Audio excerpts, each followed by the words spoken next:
died young of being Swedish in the early 20th century, which is what happened to most people in Europe back then.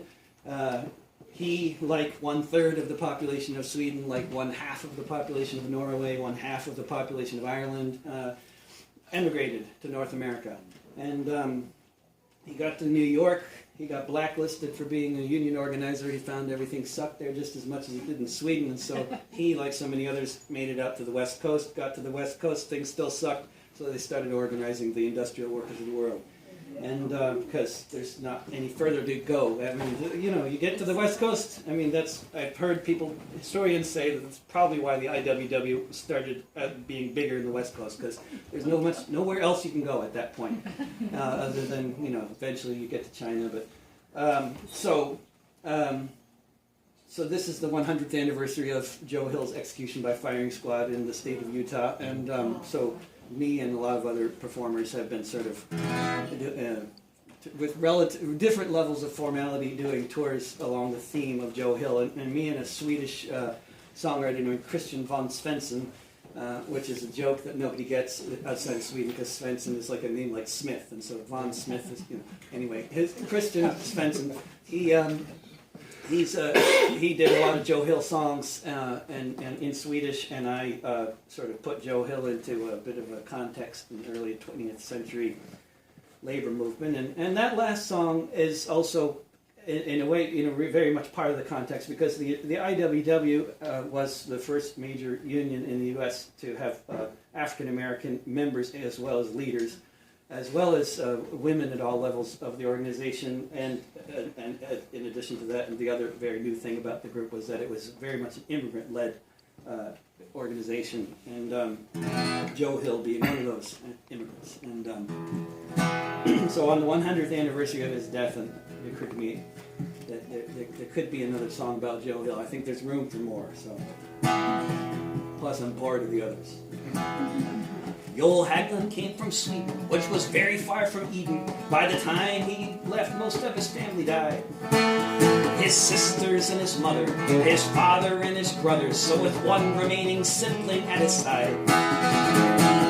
He got a notion to sail across the ocean, where he heard the streets were paved with gold. Not long after his arrival, as he toiled for survival, he realized the bill of goods that he'd been sold. He got a whole lot wiser, became an organizer, and he organized with artistry and skill. He spoke up, raised his fist, got right on the blacklist. That's why he changed his name to Joe Hill.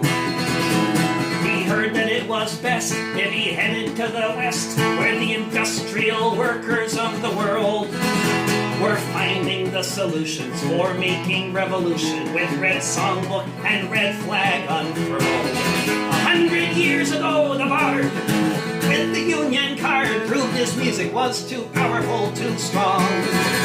They couldn't stand the sound, they had to take him down, lest he organized the working class in song. Soon as he paid his dues, he tried hard to light the fuse, speaking, singing, writing lyrics and cartoons. He sent off the whole mess to the wobbly press, and they sang his songs as they fought the goons.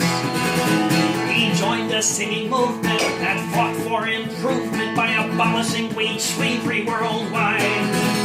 He sang the wobbly line, beseeching workers to combine, learned from Mr. Block, the boss's line. 100 years ago, the bard with the union card proved his music was too powerful, too strong. They couldn't stand the sound, they had to take him down, lest he organized the working class in song.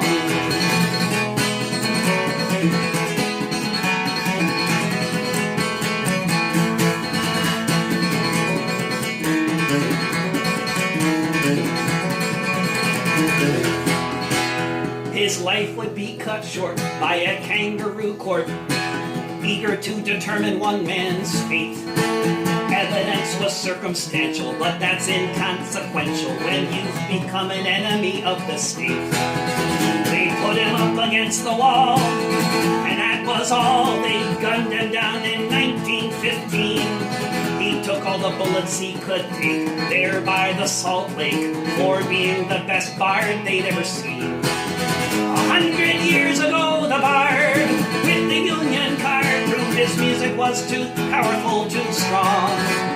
They couldn't stand the sound, they had to take him down, lest he organized the working class in song. 100 years ago, the bard with the Union card proved his music was too powerful, too strong. They couldn't stand the sound, they had to take him down, lest he organized the working class in song. Lest he organized the working class in song.